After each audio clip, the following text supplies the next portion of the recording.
ਅਸੀਂ ਗਰੀਬ ਲੋਕ ਆ, ਸਾਡਾ ਕਿਰਾਏ ਦਾ ਘਰ ਹੈ ਅਤੇ ਮੇਰੇ ਮੀਆਂ ਨੂੰ ਇਹ ਮਸਲਾ ਹੋ ਗਿਆ ਅਤੇ ਪਲੀਜ਼ ਸਾਡੀ ਮਦਦ ਕਰ ਦਿਓ। ਵੇਖੋ ਇਹਨਾਂ ਦਾ ਅੱਜ ਆਪਰੇਸ਼ਨ ਸੀ ਅਤੇ ਫਿਰ ਡਿਲੇ ਹੋ ਗਿਆ। ਰਸੋਲੀ ਬਣੀ ਇਹਨਾਂ ਦੇ ਅਤੇ ਅਸੀਂ ਕਿਰਾਏ 'ਤੇ ਰਹਿੰਦੇ ਹਾਂ। ਸਾਡੇ ਬਹੁਤ ਮਸਾਇਲ ਨੇ। ਨਾਈਆਂ ਦਾ ਕੰਮ ਕਰਨਾ, ਗਰੀਬ ਲੋਕ ਆ ਅਸੀਂ, ਅਤੇ ਮੈਨੂੰ ਰਸੋਲੀ ਨਿਕਲ ਆਈ ਅਤੇ ਡਾਕਟਰਾਂ ਨੇ ਮੈਨੂੰ ਆਪਰੇਸ਼ਨ ਦੱਸਿਆ। ਅੱਜ ਤਾਂ ਮੇਰਾ ਆਪਰੇਸ਼ਨ ਹੀ ਡਿਲੇ ਹੋ ਗਿਆ ਜੀ। ਕੋਲ ਪੈਸੇ ਨਹੀਂ ਸੀ ਆਏ, ਦੁੱਖੋਂ ਜਾ ਨਹੀਂ ਸਕਿਆ।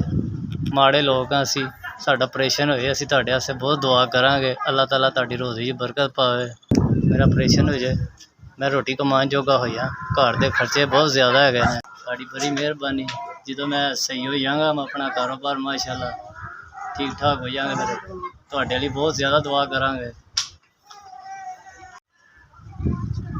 अस्सलाम वालेकुम जी। अल्लाह ਤੁਹਾਨੂੰ ਸਿਹਤ ਤੇ ਜ਼ਿੰਦਗੀ ਤੰਦਰੁਸਤੀ ਦੇ ਤੇ ਅੱਲਾਹ ਤੁਹਾਨੂੰ ਤੁਹਾਡੇ ਕਾਰੋਬਾਰ 'ਚ ਬਹੁਤ ਬਰਕਤ ਪਾਏ। ਤੁਸੀਂ ਸਾਡੇ ਗਰੀਬਾਂ ਦੀ ਇਮਦਾਦ ਕੀਤੀ।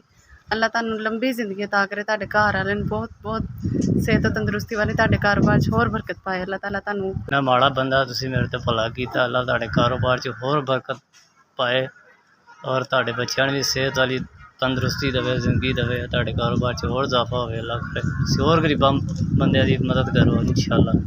ਤੁਸੀਂ ਮੇਰੇ 5000 ਦੀ ਮਦਦ ਕੀਤੀ। ਅੱਲਾਹ ਤਾਲਾ ਤੁਹਾਨੂੰ ਹੋਰ ਤੁਹਾਡੇ ਰੋਜ਼ੀ 'ਚ ਬਰਕਤ ਕਰੇ ਅਤੇ ਮੇਰੇ ਗਰੀਬ ਬੰਦੇ 'ਤੇ ਤੁਸੀਂ ਬਹੁਤ ਵੱਡਾ ਅਹਿਸਾਨ ਕੀਤਾ। ਅੱਲਾਹ ਤੁਹਾਡੇ ਕਾਰੋਬਾਰ 'ਚ ਹੋਰ ਇਜ਼ਾਫਾ ਕਰੇ। ਇੰਝ ਗਰੀਬ ਬੰਦਿਆਂ ਦੀ ਤੁਸੀਂ ਮਦਦ ਕਰੋ। ਅੱਲਾਹ ਤੁਹਾਡੇ ਕਾਰੋਬਾਰ 'ਚ ਬਰਕਤ ਦੇਵੇ। ਅੱਲਾਹ ਤੁਹਾਨੂੰ ਹੋਰ ਤਰੱਕੀ ਦੇਵੇ। ਤੁਸੀਂ ਇੰਝ ਗਰੀਬਾਂ ਦੀ ਮਦਦ ਕਰਦੇ ਰਹੋ ਅਤੇ ਤੁਹਾਨੂੰ ਹੋਰ ਅੱਲਾਹ ਇਜ਼ਾਫਾ ਕਰੇ ਤੁਹਾਡੀ ਰੋਜ਼ੀ 'ਚ।